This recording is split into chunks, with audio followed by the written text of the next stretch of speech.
before he died, he opened his eyes and he just looked at me. And you're gonna make me cry. He just looked at me, and he closed his eyes again, and all the alarms went off.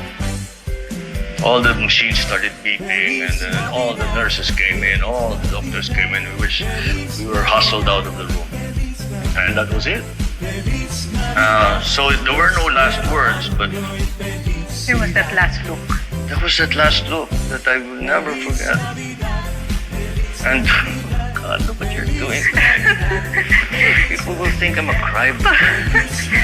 It meant the world, that last look. It's a very, very sad memory.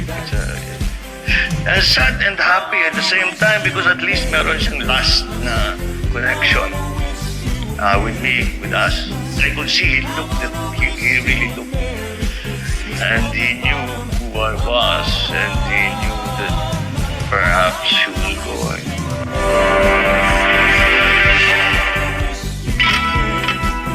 We continue to celebrate his memory. He is still remembered. You are all here. Despite the brickbats, the criticism, the pure hate that has been heaped upon him over the last 30 plus years, his memory, his legacy continues to endure. I believe that the reason that we continue to live his memory and his life within ourselves is because we continue to admire, to respect, and to believe his aspirations for greatness for our country. It's very simple, the way they characterize him as a person.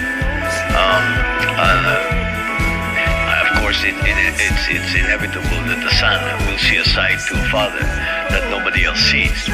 But that nevertheless is part of what he was.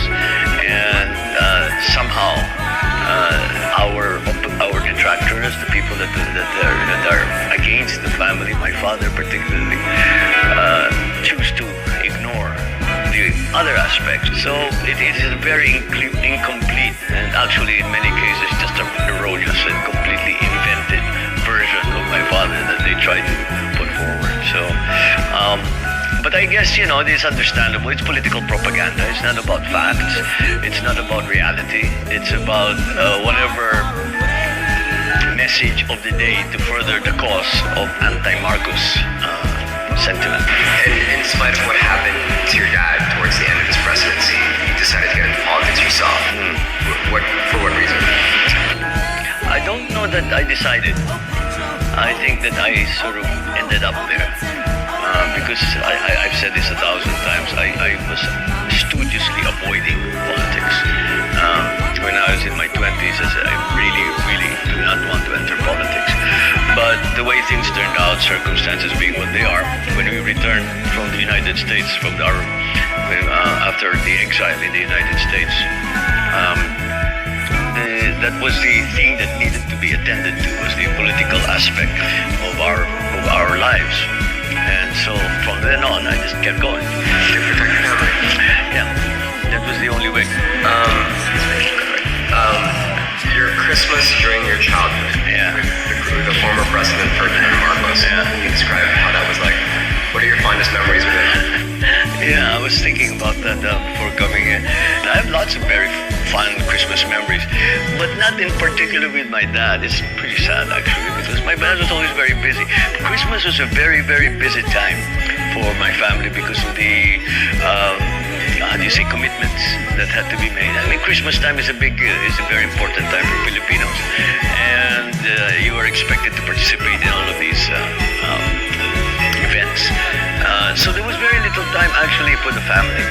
What I do remember when I was thinking about this was that every year we had a Maligayang Pasko celebration in the palace, where we would invite kids, all orphans, people who didn't have families, to provide their own Christmas.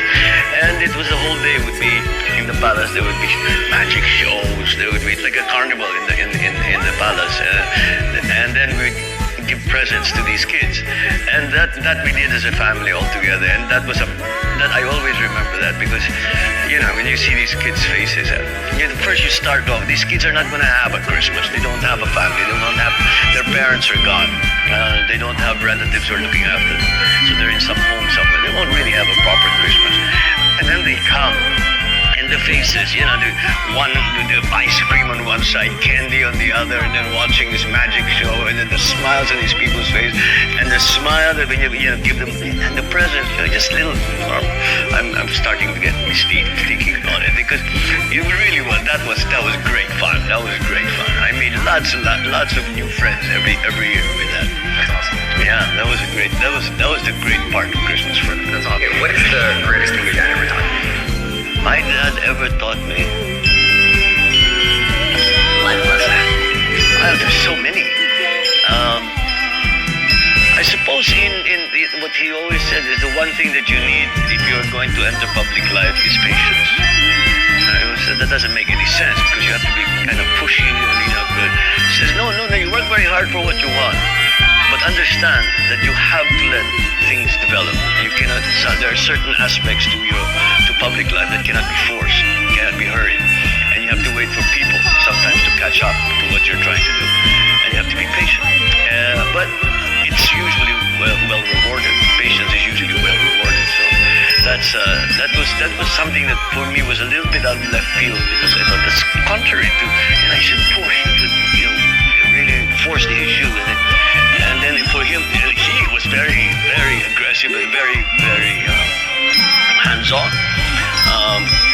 But his advice was patience. Strangely enough, over the years, he was right. Are there character traits that don't involve the professional life? What is the best personal character trait that he etched upon your spirit? He says, be a man. And what does that mean? We are men, and men, we are not like women where you can be beautiful and you can be charming and you can be sweet. We have to have, the only thing we have is our word. And if you lose that, you are no longer a man. And that was his definition. And that I've lived by that, and I've tried to teach that to my sons, and I think it is a valuable lesson. We grow older in life. Our priorities shift from our accomplishments and our achievements towards our legacy. So how do you want two things? How do you want the people to remember Bongbong Marcos? And how do you want your kids to remember you? I'll answer that question on its head. My greatest fear, and as it has been since I was quite young, was that I lived on this earth and died and didn't make a difference, and nobody cared, and so what? So he was around, he's gone, so what? But you have to be able to, at the end of the day, to say, well, I tried and I succeeded. And I managed to do some things. I managed to help some people. I managed to change things, make things better. That for me is the most important thing.